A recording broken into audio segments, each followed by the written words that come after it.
할렐루야. 아멘.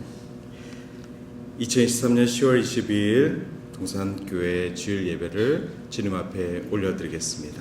조용히 묵도하심으로 주님 앞에 나아갑니다.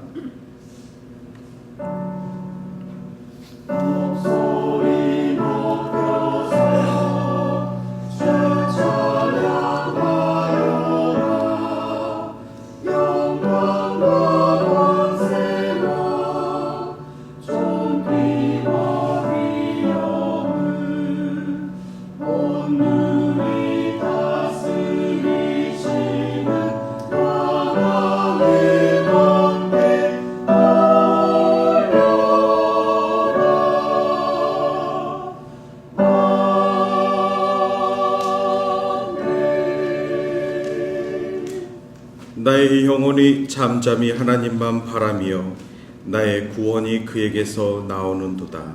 오직 그만이 나의 반석이시요 나의 구원이시요 나의 요새이시니 내가 크게 흔들리지 아니하리로다. 사랑이 많으신 하나님, 이 시간 주님을 의지하며 나아갑니다. 아버지, 저희들을 불러주시고 아버지의 귀한 성전에서 주를 바라보며 주를 믿으며 주를 예배하며 찬양하는 이 거룩한 시간에 주를 만나는 귀한 역사가 일어나게 하여 주시옵소서. 시종을 주님께 의탁드리오며 예수님의 이름으로 기원하옵나이다. 아멘. 나는 전능하신 아버지 하나님, 천지의 창조주를 믿습니다. 나는 그의 유일하신 아들 우리 주 예수 그리스도를 믿습니다. 그는 성령으로 잉태되어 동정녀 마리아에게서 나시고 본디오 빌라도에게 고난을 받아 십자가에 못 박혀 죽으시고 장사된 지 사흘 만에 죽은 자 가운데서 다시 살아나셨으며 하늘에 오르시어 전능하신 아버지 하나님 우편에 앉아 계시다가 거기로부터 살아있는 자와 죽은 자를 심판하러 오십니다. 나는 성령을 믿으며 거룩한 공교회와 성도의 교제와 죄를 용서받는 것과 몸의 부활과 영생을 믿습니다. 아멘.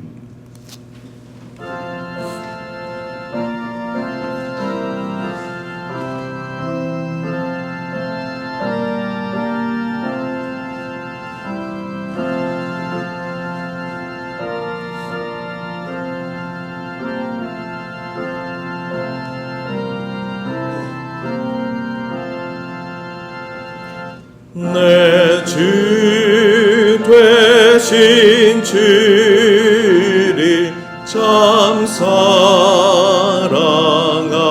사랑하고 곧 그에게 죄를 다 고합니다.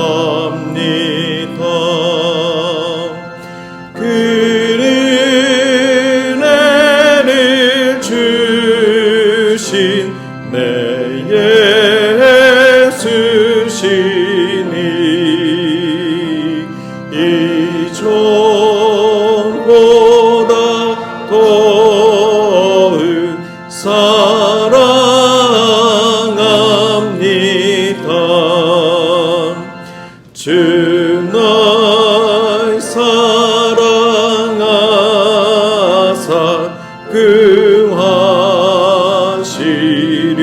구하시려고 저 십자가 고난 당하셨도다. 그 가시관 쓰신 내 주 배오니 이전보다 더욱 사랑합니다. 내 평생에 힘쓸 그 그님은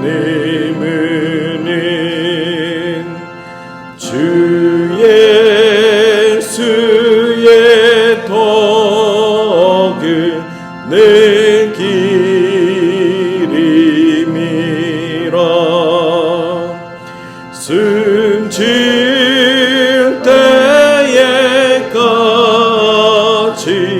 내 할 말씀인 이 전보다 더욱 사랑합니다.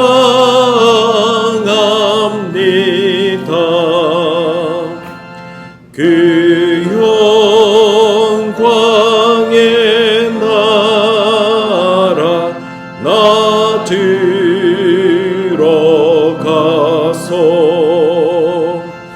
그 풍성한 은혜 늘 감사하리.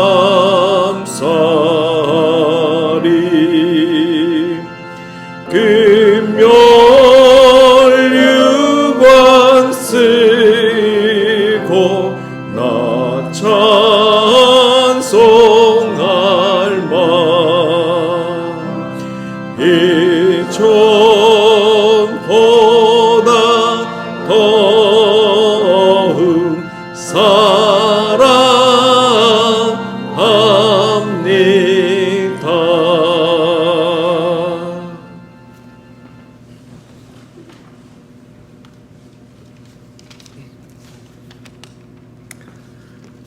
살아계셔서 우리를 돌보시는 하나님 아버지, 거룩한 주의 날에 주의 보좌 앞에 나와 예배드리게 하심을 감사드립니다. 이 복된 날 우리가 함께 모여 새 노래로 찬양드리며 온 마음과 정성을 다해 예배드릴 때 주님 홀로 영광 받아 주시옵소서. 예배드리는 저희의 심령마다 주님의 은혜로 풍성하게 채우셔서 기쁨으로 찬양하게 하시고 들려지는 말씀 가운데 주님을 만날 수 있는 귀한 한 시간이 되게 하여 주시옵소서. 한 주간의 삶을 돌아볼 때에 세상 속에서 우리의 생각을 앞세우고 우리의 뜻대로 지내온 시간이 많았음을 고백합니다. 우리의 영혼이 주님을 찬양하고 하나님과 동행하는 삶을 살지 못하였음을 고백합니다. 늘 약하여 넘어지는 저희들을 불쌍히 여기시고 입술과 행위로 지은 모든 허물들을 용서하여 주시옵소서. 이 시간 말씀을 통하여 진실하지 못했던 저희의 마음을 바로잡아 주시고 순수함을 회복시켜 주시옵소서. 영의 눈이 활짝 열려지게 하시고 주의 나라를 소망하며 다짐하는 귀한 한 시간이 되게 하여 주시옵소서. 모든 것을 공급해 주시는 분은 하나님 한 분임을 믿습니다. 세상은 흔들리고 사람은 변하여도 주님의 사랑은 영원히 변하지 않으며 주님의 나라는 영원히 쇠하지 않음을 깨닫게 하시고 오직 믿음으로 살아가는 저희 모두가 되게 하여 주시옵소서. 오래전에 주님의 크신 뜻과 섭리가 계셔서 이곳에 동산교회를 세워주심을 믿습니다. 성령이 역사하는 교회, 생명이 넘치는 교회가 되게 하시고 주의 나라와 지역사회를 위해 큰 역할을 감당할 수 있는 귀한 교회가 되게 하여 주시옵소서. 사랑으로 하나 되고 모두가 주의 일에 합력하게 하시며 서로를 섬기고 기도하게 하여 주시옵소서. 교회와 성도들을 목양하기 위해 불철주야 기도와 고민 가운데 계신 담임 목사님을 비롯하여 연로하신 성도님들의 건강을 지켜주시고 병마로 인해 고통받고 있는 성도들에게 주님께서 친히 안수하여 주셔서 모든 질병이 물러가게 하시고 열심으로 주의 전을 밟을 수 있는 은혜를 허락하여 주시옵소서. 오늘도 귀한 하나님의 말씀으로 우리에게 영의 양식을 공급하시는 담임 목사님께 성령께서 강하게 임재하여 주시옵소서. 선포하시는 말씀이 진리의 말씀이 되어 저희들의 마음과 생각을 변화시키는 은혜의 한 시간이 되게 하여 주시옵소서.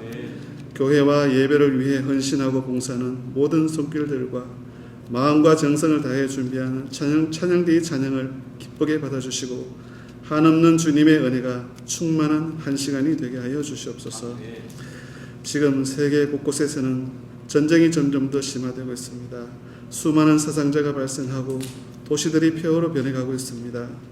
가족을 잃어버리고 삶의 터전을 잃어버리고 눈물 흘리는 저들을 불쌍히 여기시고 슬픔과 고통을 유라하여 주시옵소서. 하루빨리 전쟁이 물러가게 하시고 새로운 평화를 허락하여 주시옵소서. 예배의 시종을 주님께 맡깁니다. 우리의 예배를 기쁘게 받아 주시옵소서. 이 모든 말씀 우리를 구원하여 주신 주 예수 그리스도의 이름으로 기도드리옵나이다. 아멘.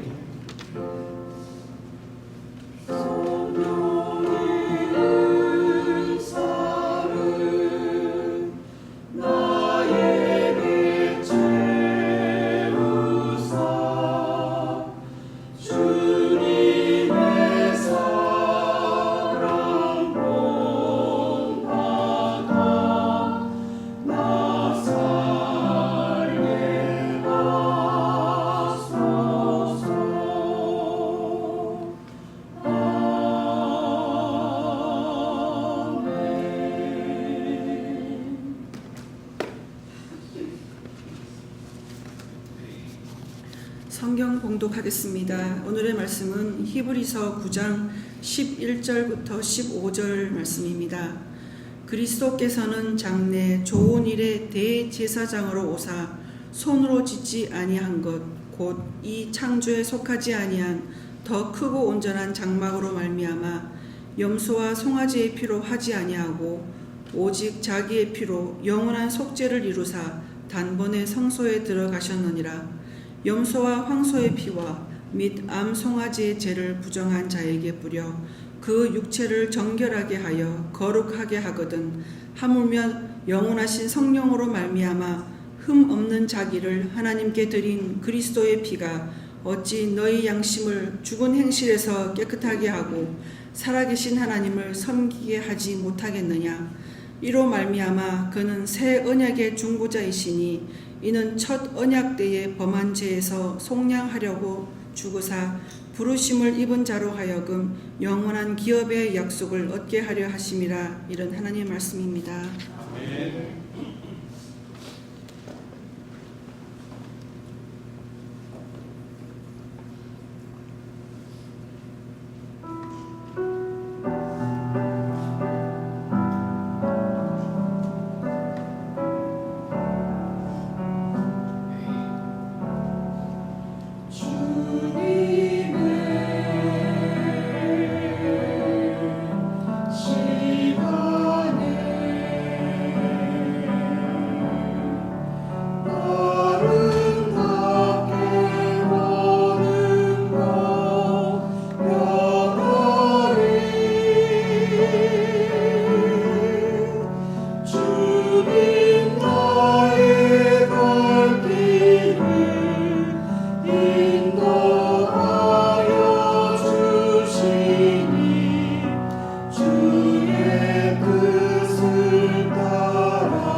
귀한 찬양 감사합니다. 찬양을 들으며 제가 처음으로 영어 찬양을 불렀었던 때가 생각났습니다. 이 찬양을 이제 영어로 배운다고 중학교 때 이제 찬양했던 기억이 있는데 In His Time 하면서 그 당시는 제가 영어로 찬양하는 제 모습이 얼마나 대견했는지 모릅니다. 그 찬양의 가사를 보시면 주님의 시간에 주님의 뜻이 이루어지리. 굉장히 하나님의 섭리를 찬양하는 찬양이었는데 그 어린 시절에는 그저 영어로 부르는 그거에 빠져가지고 그 가사의 깊이를 충분히 이해하지 못했던 것 같습니다. 하지만 지금 다시 또 듣고 할 때마다 주님의 시간에 모든 것은 이루어지고 있음을 고백하게 됩니다. 앞으로도 조급해하지 않고 하나님의 시간에 살며 하나님의 때에 순종하며 그렇게 나의 시간이 아니라 하나님의 시간에 맞추어 사는 것이 이 찬양처럼 우리의 믿음이고 또 우리의 삶이 되기를 소망해 보았습니다. 이제서야 철이 들어가고 있는 것 같습니다. 오늘 말씀은 히브리서 9장 말씀입니다. 단 한 번의 희생이라는 제목으로 말씀을 나누고자 합니다. 온고지신이라는 뜻이 있습니다. 잘 아시겠지만 옛것을 익히고 새것을 배운다라는 뜻입니다. 그러면 스승이 될 수 있다라는 가르침으로 온고지신이라는 이 단어를 잘 아는 단어입니다. 또 리모델링이라는 영어 단어가 있습니다. 리모델링이라는 것은 건축물의 노후화를 억제하고 수리와 보수를 하는 작업입니다. 온고지신과 리모델링이라는 이 단어를 우리가 삶에서 적용을 해본다면 옛것이 무시되고 옛것은 다 버려야 된다라는 것이 아니라 옛것을 지키고 존중하기 위해서 우리는 무언가 변화를 가져야 하고 수리와 보수를 해야 하고 그리고 새로운 것을 받아들일 준비를 해야 하는 것입니다. 리모델링을 해놓은 집에서 어색하다고 다시 다 뜯어내고 나 옛날 스타일로 살고 싶어 이렇게 할 수는 없지 않습니까? 이사를 갔는데 새로운 로케이션이 마음에 안 들다고 다시 또 옛날 나의 집으로 갈 수는 없지 않습니까? 옛날의 전통이 중요하다고 해서 지금도 그 전통의 옷을 입고 그 전통의 방법으로만 살아갈 수는 없지 않습니까? 우리 성경도 그렇습니다. 성경은 두 가지로 크게 나눕니다. 구약과 신약입니다. 영어로 말을 하면 더 정확합니다. Old Testament이고 New Testament입니다. Old와 New의 차이는 예수 그리스도 중심으로 그분 이전에 하나님의 말씀 가운데 언약을 Old Testament라고 하고 예수 그리스도가 이 땅에 오신 이후로부터는 New Testament라고 우리가 그렇게 구분하여 부르고 있습니다. 구약이 중요하지 않습니까? 어떤 신학자들은 예수님 중심의 신앙과 신학이 중요하다고 해서 구약을 무시합니다. 또 어떤 민족은 구약 말씀이 하나님이 직접 주신 말씀이니 신약은 무시합니다. 또 어떤 신학자들은 신약 중에서도 예수 그리스도 말씀만 중요하고 사도 바울이 쓴 나머지 편지들은 개인의 편지니까 이건 성경이 아니다 라고 주장하는 사람들도 있습니다.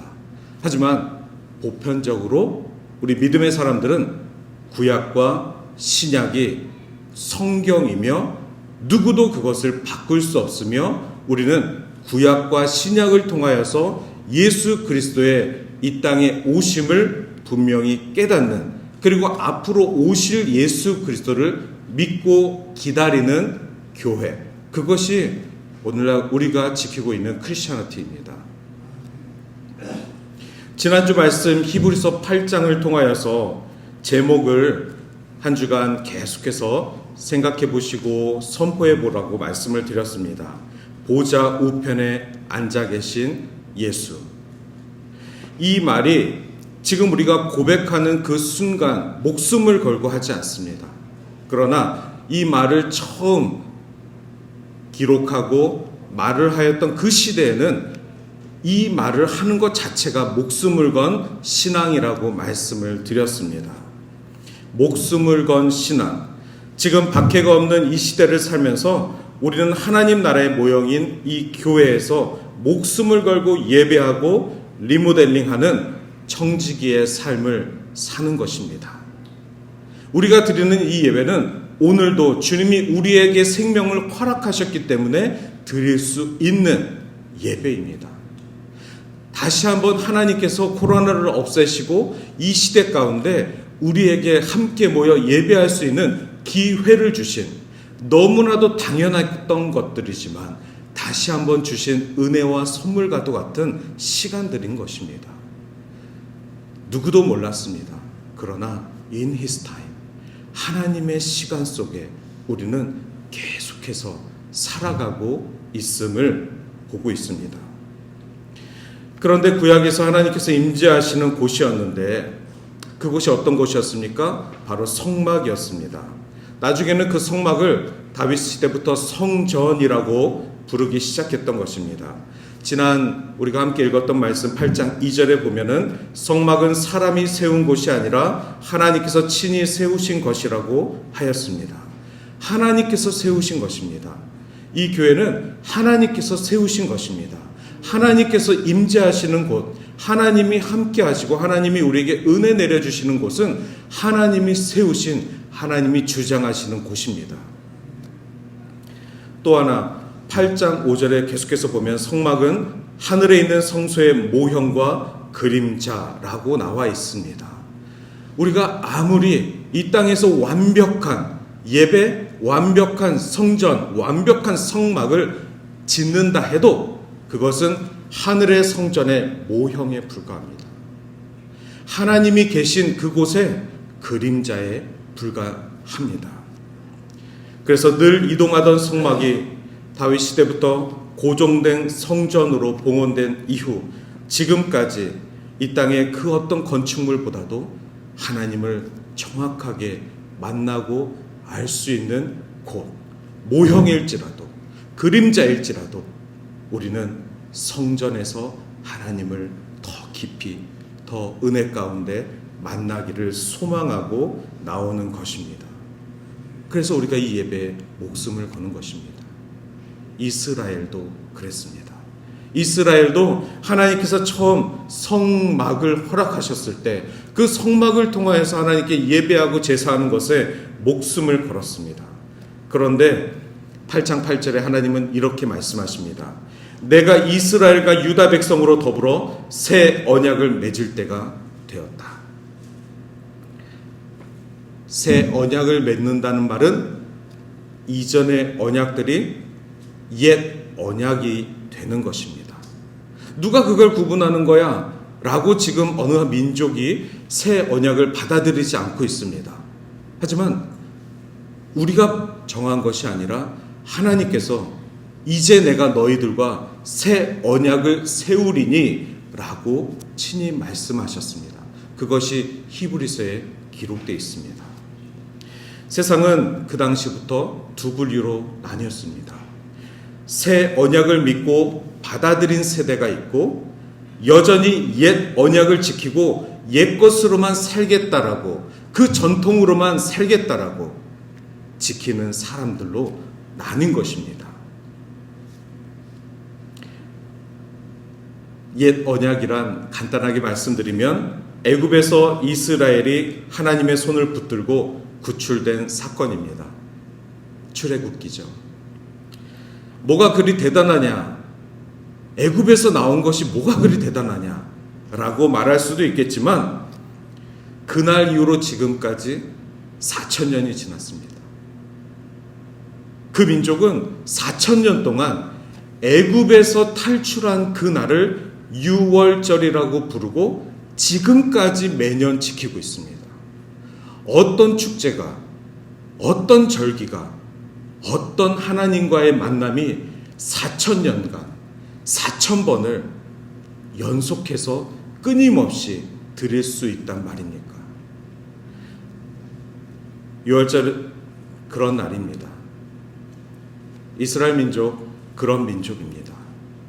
한번 하나님을 믿으면 끝까지 4,000년이 지나도 변함없이 우리를 구해주신 하나님에 대한 은혜와 사랑에 복종하고 순종하는 것, 그런 민족입니다.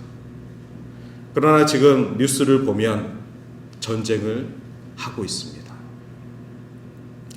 이 구약 성경에 나오는 수많은 전쟁과도 같은 맥락의 전쟁을 하고 있습니다. 그럼에도 불구하고 하나님은 이렇게 하나님의 말씀을 믿고 순종하고 유월절을 지키고 지키는 그 민족을 향하여서 8장 9절에 이렇게 말씀하셨습니다. 그런데 너희가 언약을 깼다. 나와의 언약을 깼다. 그들은 언약을 지키고 지킨다라고 생각했습니다.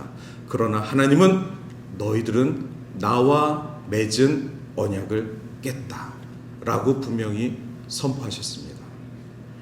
그러면서 하나님도 그들을 저버리셨다라고 말씀하셨습니다.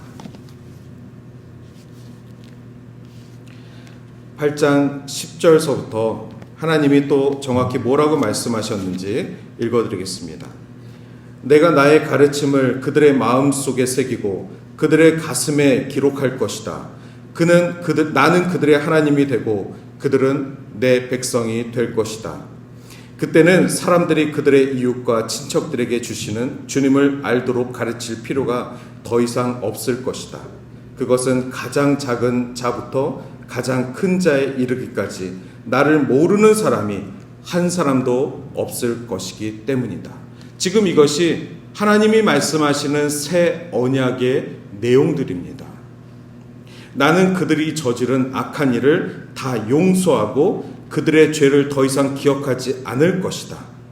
하나님께서는 이것을 새 언약이라 부르시고, 새 언약이란 바로 이런 것입니다. 새 언약을 지키는 그 백성을 하나님께서 친히 나는 그들의 하나님이 될 것이다.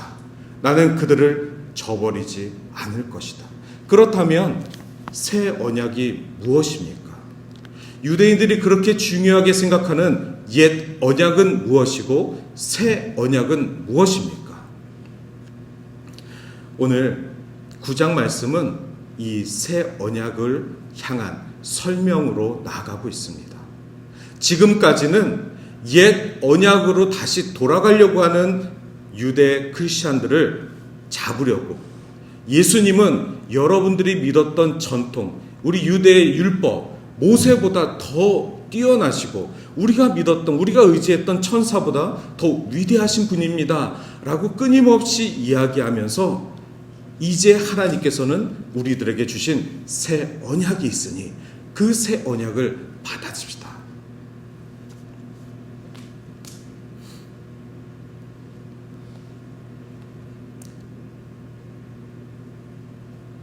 이 땅에 존재하는 많은 것들은 다 이유가 있을 것입니다.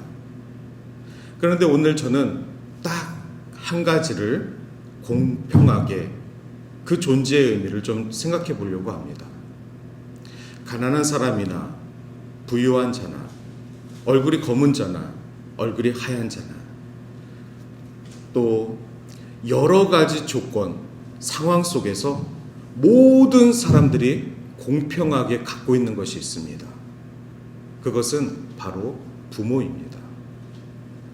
부모의 존재 이유는 무엇일까요? 부모의 존재 이유를 생각해 보면 이 세상의 모든 사람들은 불평할 수가 없습니다. 부모를 통하여 태어났기 때문에 그렇습니다. 그 사실 하나만큼은 공평합니다. 자, 부모의 존재 이유는 무엇입니까? 바로 자녀 양육입니다.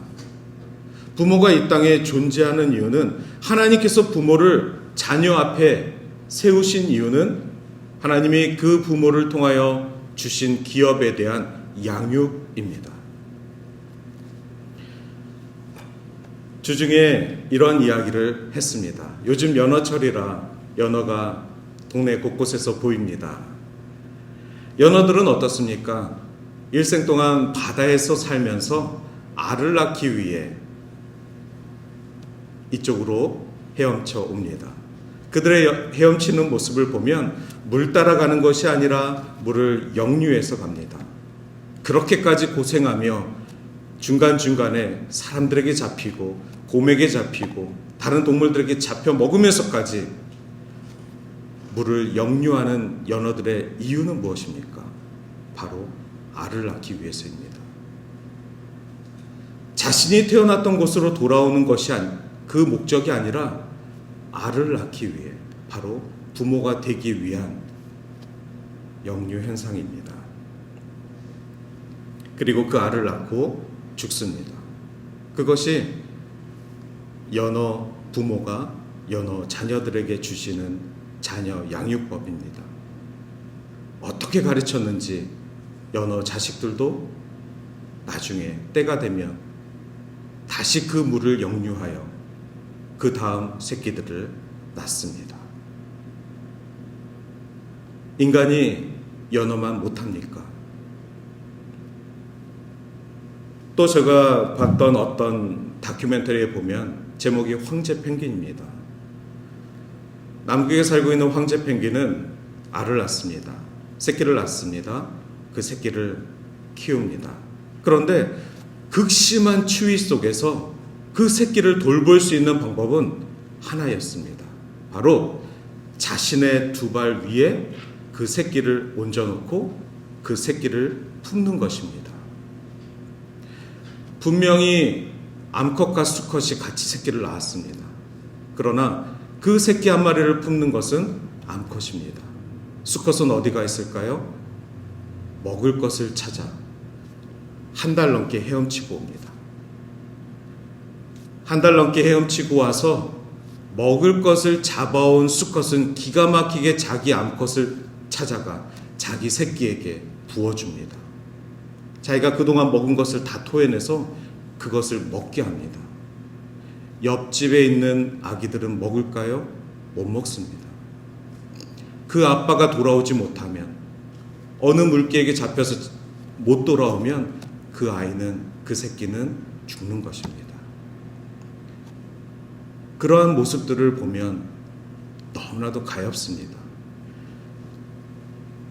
그런데 그 어미가 조금이라도 그 공동체에서 문제가 생겨서 이동을 해야 되는 상황이 있었습니다. 그랬더니 뒤뚱뒤뚱 그 새끼를 발에 얹혀놓고 뒤뚱뒤뚱 움직이는 그 어미의 모습, 그 펭귄 사회 속에서도 약간 분리가 있고 약간의 삶의 어려움들이 있었습니다. 그럴 때마다 여기 낄까 저기 낄까 눈치 보는 엄마들, 조금씩 움직이며 아빠가 돌아올 때까지 그렇게 그 추위를 견뎌야 이 아이가 또 다른 개체가 되는 것입니다. 인간이 황제 펭귄보다 못합니까? 근데 생각해 보면 우리 캐나다에도 곳곳에 있지 않습니까? 기러기 엄마들. 그들의 모습과 너무나도 닮아있는 황제 펭귄의 삶을 보았습니다. 제가 한 5, 6년 전에 저희 동네에 센테니얼 파크가 있는데 그곳에서 불꽃놀이가 매년 합니다. 그래서 그 불꽃놀이를 보려고 갔는데 다 보고 끝나고 저는 걸어서 집에 가는데 갑자기 한국 사람이세요? 라고 어느 부인이 쟤를 불렀습니다. 그래서 뒤돌아보니까 어느 어머니가 딸 둘을 데리고 막 저에게 달려오고 계십니다. 한국 사람이세요? 네, 그렇습니다. 그랬더니 그분이 저에게 하시는 말씀이 제 차 좀 찾아주세요. 차요? 차를 어떻게 찾아드릴까요? 제가 캐나다에 온 지 일주일밖에 안 되는데 애들 데리고 불꽃놀이 보러 여길 왔어요. 근데 파킹을 했는데 어디다 파킹했는지 도저히 알 수가 없어요. 그래서 제가 띡띡 해보세요. 제가 아무리 해도 들리지가 않아요. 차 키는 있는데 차를 어디다 파킹했는지를 기억을 못해서 그 아이 둘을 데리고 여기 갔다 저기 갔다. 근데 제 목소리를 듣고 한국 사람이세요? 하고 저한테 오신 것입니다. 어떻게 찾아드려야 될까요? 구글에도 안 나옵니다. 찾아보니까 파킹장이 여기저기 있습니다. 이렇게 큰 파크에서 어떻게 하면 이 차를 찾아드릴지. 하지만 제 마음 가운데 찾아야겠다. 찾아드리고 싶다. 그리고 오늘 이분하고 하나님이 맺어주신 이 관계를 복음으로 이끌어 가야 되겠다. 한번 찾아봅시다. 제 방법은 그거였습니다. 어디 사세요? 처음엔 저를 이상하게 쳐다보더라고요. 그러더니 자기 집에서부터 이 센테니얼 파크까지 내비를 들고 왔으니까 그 내비대로 가면 그 근처에 차를 파킹하지 않았을까요? 하고선 제가 그렇게 해서 여쭤봤습니다. 그리고선 저도 잘 모르지만 같이 A 파킹장 갔다 B 파킹장 갔다 그렇게 한 30분을 같이 찾았습니다. 걸어 다니면서 그 집 딸과 저희 집 딸이 동갑이고 그러면서 얘기도 하고 교회 다니시냐고. 교회는 안 다닙니다. 저는 이 동네에 목사로 살고 있습니다. 이런저런 얘기도 하고 그렇게 30분 하면서 계속 띡띡 하는데 갑자기 띡띡 소리가 들렸습니다. 차를 찾았습니다. 벤츠 차더라고요. 아무리 좋은 차라도 차를 어디다 파킹하는지 모르는 기러기 엄마는 차를 찾아달라고 도움을 요청할 수밖에 없습니다. 그분은 인사를 10번 하고 그리고 아이들 데리고 가셨습니다. 그리고 혹시라도 기회가 될까 해서 연락처를 받아놨는데 나중에 커피 한잔 같이 하자고 연락이 와서 그날 이후로 한국에 가시기 전까지 친구 가정으로 잘 지냈습니다. 제 아내는 그 어머니한테 복음 전하고 성경 공부해드리고 그 아이들끼리 친하게 지내고 기러기로 오시는 분들의 삶이 황제 펭귄만 못하겠습니까? 연어, 어미만 못하겠습니까? 부모의 존재라는 것은 자녀를 지키는 것입니다. 아무리 상황이 어렵고 아무리 힘든 일이 있어도 그것을 이겨내는 것, 그것이 부모의 존재 이유입니다. 하나님께서도 우리에게 부모 같은 분이심을 때로는 알려주십니다. 아버지를 만날 수 있는 곳, 우리를 창조하신 우리 영혼의 아버지를 만날 수 있는 곳, 그것이 성막이라고 우리에게 일러주신 것입니다. 그렇다면 성막을 통하여서 하나님의 존재 이유를 우리는 배울 수 있는 것입니다. 성막을 어떻게 지어라 라고 출애굽기, 레위기에 다 나와 있습니다. 너무나도 세심하게 디테일이 나와 있습니다. 하나님께 예배드리고 제사하는 방식들이 너무나도 구체적으로 설명되어 있습니다. 그러나 그 모든 것들을 다 알지 못하더라도 하나님의 존재 이유만 안다면 우리가 하나님의 자녀됨을 알 수 있습니다. 하나님의 존재 이유는 바로 하나님과 인간과의 관계를 기억하는 것입니다. 나와 하나님과의 관계를 명확히 알고 기억하는 것입니다. 그래서 하나님은 우리에게 십계명 말씀을 주신 것입니다. 우리가 하나님을 알길 원하는데 어떤 하나님이신지 십계명 말씀을 통하여 우리에게 주신 것입니다.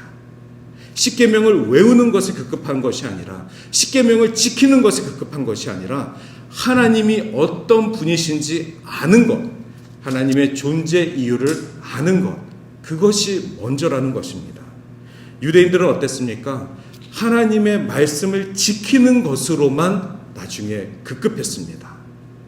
하나님의 존재 이유, 하나님이 이 땅에 보내신 예수 그리스도의 오신 이유를 아는 것이 아니라 이 말씀, 이 돌판을 지키는 것, 이 절기를 지키는 것, 4,000년 동안 한 번도 잊지 않고 지키는 것, 이 전통만을 고수했던 것입니다.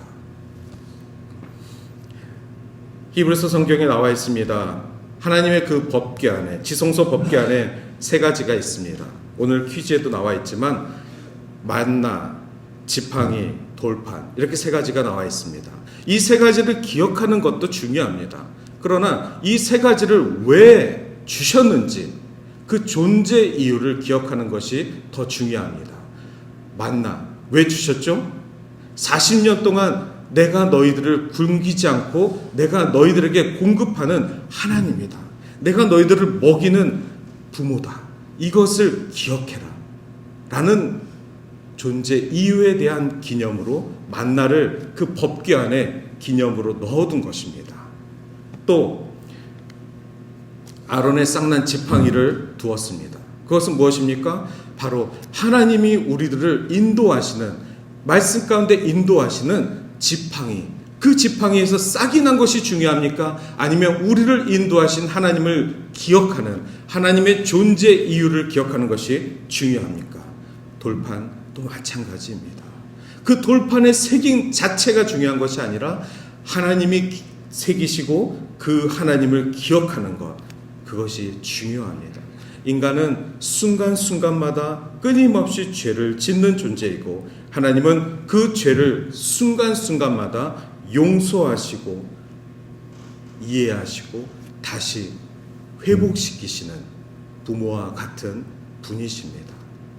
그래서 부모에 대한 사랑이 결여되면 하나님에 대한 사랑의 깊이가 낮아질 수밖에 없습니다. 우리 안에 하나님에 대한 사랑이 더 깊으시길 원하신다면 내가 부모가 되어 내 자식을 더 깊이 있게 사랑해 보시던지, 아니면 내가 내 부모로부터 받지 못한 그 깊이 있는 사랑을 하나님 앞에 간절히 기도하며, 하나님, 제가 받지 못한 사랑으로 인하여서 제가 하나님에 대한 사랑, 하나님에 대한 존재 이유를 얄팍한 신앙으로 살지 않게 하여 주시옵소서. 그래서 하나님에 대한 그 의미와 나를 사랑하시는 그 마음을 제가 더 깊이 있게 알아갈 수 있도록 기도하는 것, 그것이 우리가 끊임없이 자녀로 살며 부모로 살아가는 그 존재 의미일 줄 믿습니다. 오늘 9장 말씀을 시작하며 1절부터 10절까지는 옛 언약을 어떻게 지켜왔는지에 대한 내용들이 아주 간결하게 요약되어 있습니다. 그래서 그러한 내용들은 출애굽기 레위기에 이미 구체적으로 나와 있기 때문에 저는 11절서부터 새 언약에 대해서 여러분들과 같이 나누려고 하는 것입니다. 유대교 전통보다는 더 중요한 가치가 있는 것이 바로 예수 그리스도와 라고 말하고 있는 히브리서 저자는 바로 복음을 이야기하고 있습니다. 복음이란 무엇입니까? 바로 새 언약입니다.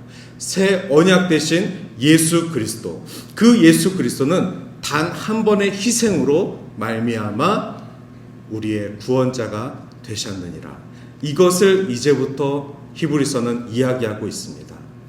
왜 단 한 번이라는 제사, 이것을 말하냐면 그 전까지는 every year마다 대제사장이 이스라엘이 지은 죄들을 지성소에 들어가 하나님 앞에 제사를 드림으로, 피의 제사를 드림으로 동물을 잡아서 자신의 죄를 먼저 회개하고 그 대제사장이 1년에 한 번마다 죄를 회개해야 했습니다. 그러나 예수 그리스도는 대제사장이시지만 그런 아론의 계보의 대제사장들과 달리 자신을 희생함으로, 단 한 번의 희생으로 모든 인류의 죄를 하나님 앞에 도말함으로 더 이상의 죄로 말미암아 하나님과의 관계가 끊이지 않도록 구원의 길을 여셨습니다. 이것이 중요합니다. 이것이 이스라엘이 갖고 있었던 그 수많은 대제사장들과 예수 그리스도의 대제사장적 사역이 다른 것입니다. 예수 그리스도도 이 땅의 대제사장이셨지만 그분의 대제사장적 사역은 단 한 번의 희생으로 이루어졌습니다. 그 희생이 더 이상 요구되지 않는다는 것입니다. 끊임없이 예수 그리스도 희생 이후에도 인류는 죄를 짓고 있습니다. 그러나 예수님이 다시 오셔서 십자가에 달리실 역사는 없습니다. 주님이 다시 오셔서 우리의 죄 때문에 또 피를 흘리실 이유는 없습니다. 왜냐? 이미 단 한 번의 희생으로 구원의 길이 미래까지 열렸기 때문입니다. 그것을 받아들이는 자녀들은 하나님의 백성이 되고 구원에 동참하는 것이고, 그것을 받아들이지 못하는 사람들은 옛 언약에 매여 있는 유대인들처럼 여전히 오늘날 시대 만몬에게 붙잡혀 있고 나의 전통에 붙잡혀서 살아가는 누구 민족과 비슷한, 하나님 보시기에는 새 언약 백성이 아닌 것입니다. 저는 어렸을 때 왜 천주교인들과 기독교인들은 같은 십자가를 메고 있는데 왜 십자가 모양이 다를까? 이것에 대한 궁금증이 있었습니다. 그래서 어렸을 때 우리 교회 선생님께 여쭤봤습니다. 선생님, 천주교인들이 메고 있는 저 십자가와 우리 기독교인이 메고 있는 십자가는 같은 거 아닌가요? 라고 여쭤봤습니다. 근데 그때 선생님께서 저에게 이렇게 답해 주셨습니다. 천주교인들 십자가에는 예수님이 계셔. 근데 우리 기독교인들 십자가에는 예수님이 안 계셔. 그게 다른 점이야. 그 이후로 제가 교회 분들의 이렇게 십자가를 봤습니다. 그랬더니 웬만하면 예수님의 그 죽으신 모양이 십자가에 없습니다. 왜죠? 뭐가 다르죠? 라고 여쭤봤습니다. 그랬더니 그분께서 자세히 알고 말씀하시는 것인지 모르겠지만 이렇게 설명해 주셨습니다. 천주교에서는 예수 그리스도의 피 흘림을, 예수 그리스도가 우리를 위해 죽으심을 기념하고 그것을 중요하게 여겨. 근데 우리 기독교는 예수 그리스도가 우리를 위해서 죽으신 건 맞지만 부활하셔서 다시 살아나셔서 우리와 함께 계시기 때문에 저 십자가에 더 이상 예수가 죽으심을 기념할 필요가 없어. 우리는 십자가를 믿는 종교가 아니라 살아계신 예수 그리스도, 부활하시고 지금도 우리와 동참하시고 함께 하시는 살아계신 하나님을 믿는 사람들이야. 저는 그날 이후로 더 이상 이 문제가 저에게 궁금증이 되지 않았습니다. 그분이 저에게 정확한 천주교와 기독교의 차이를 말해줬는지는 모르겠지만 더 이상 제가 믿는 기독교, 제가 바라보고 있는 저 십자가와 또 다른 사람들이 메고 있는 저 다른 십자가의 차이에 대해서 더 이상 궁금하지는 않았습니다. 그리고 저도 오랜 동안 부활하신 예수 그리스도를 믿는 믿음으로 살자.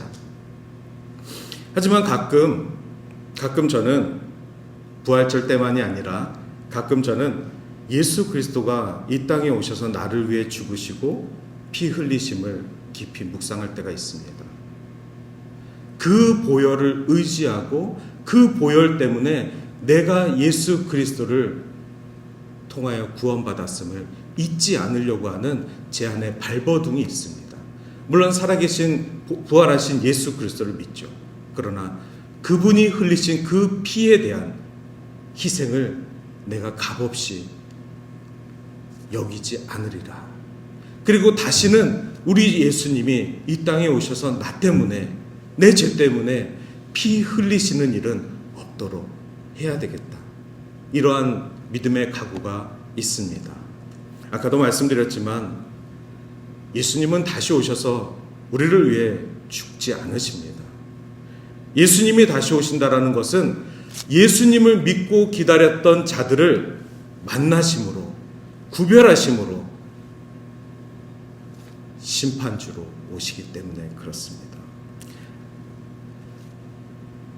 하지만 가끔 우리는 우리 죄 때문에 그리스도의 피를 의지하시고 그 피를 통하여서 더 이상 이 피를 흘리시지 않으실 수 있도록 우리 모두 다가 구원의 길에 동참하시기를 바랍니다. 오래전에도 말씀드렸습니다. 나 죽 예산. 나는 죽고 내 안에 예수 그리스도로 산다. 나 죽 예산. 이 고백을 우리가 늘 기억하시면서 나는 죽고 예수 그리스도로 산다. 구원받은 삶은 복음의 빚진 자의 삶과 같습니다. 우리가 구원받았으면 우리는 그 구원 앞에 빚진 자의 삶을 살아가는 것입니다. 그런데 그 빚은 예수님에 대해서 우리가 빚을 진 것이 아니라, 왜냐하면 하나님과 예수님 우리에게 주신 그 복음은 값없이 주신 것이기 때문에 그렇습니다. 그러나 그 구원의 빚진 자로서 아직까지 예수를 모르고, 아직까지 구원을 모르고, 아직까지 예수 그리스도의 사랑을 모르는 이웃을 향해 빚진 마음으로 사랑으로 섬기는, 그것이 바로 복음의 빚진 자의 삶을 사는 것입니다. 그것이 바로 하나님이 계신 곳이기 때문에 그렇습니다. 하나님은 오늘날 이 땅 가운데 어디에도 계실 수 있으십니다. 우리가 지정한 그곳에만 계시는 것이 아니라 하나님은 무소부재 어디에나 계실 수 있는 분이십니다. 그 하나님은 우리와 함께 하시며 우리가 가는 곳곳마다 우리를 격려하시며 이끄시며 우리를 품어주시며 in His time, 그의 시간 가운데 우리를 초청하실 것입니다. 결단하고 각오하고 그분 안에 들어가보자 기뻐하는 것은 우리의 몫입니다. 하나님은 구원의 문을 여셨고 예수 그리스도를 통하여서 그 길을 알려주셨는데, 그곳에 발을 딛고 목숨 걸고 가는 것은 우리의 의지가 필요한 것입니다. 예수님을 통하여 우리는 하나님이 계신 곳에 갈 수 있습니다. 이것이 바로 히브리서가 이야기하는 새 언약입니다. 오늘 9장 27절에 이렇게 나와 있습니다. 사람들은 한 번 죽는다. 두 번 죽는 사람 없습니다. 그 한 번 죽음을 통하여서, 한 번의 삶을 통하여서 우리는 이 땅 가운데 그리스도가 누구이신지 그 존재 이유를 알아가는 것입니다. 그리고 그 한 번 죽음을 통하여서 우리는 예수 그리스도가 우리에게 보여주신 그 구원의 길로 하나님 나라를 바라볼 수 있는 것입니다. 하나님의 나라가 바로 성전입니다. 하나님이 계신 곳이 성전이기 때문에 그렇습니다. 하나님이 그 계신 곳, 그 첫 천국의 성전을 바라보며 이 땅에 구원의 문을 여신, 단 한 번의 구원의 문을 여신 예수 그리스도를 의지하는 것, 그것이 우리의 신앙이고 우리의 믿음이 될 줄 믿습니다.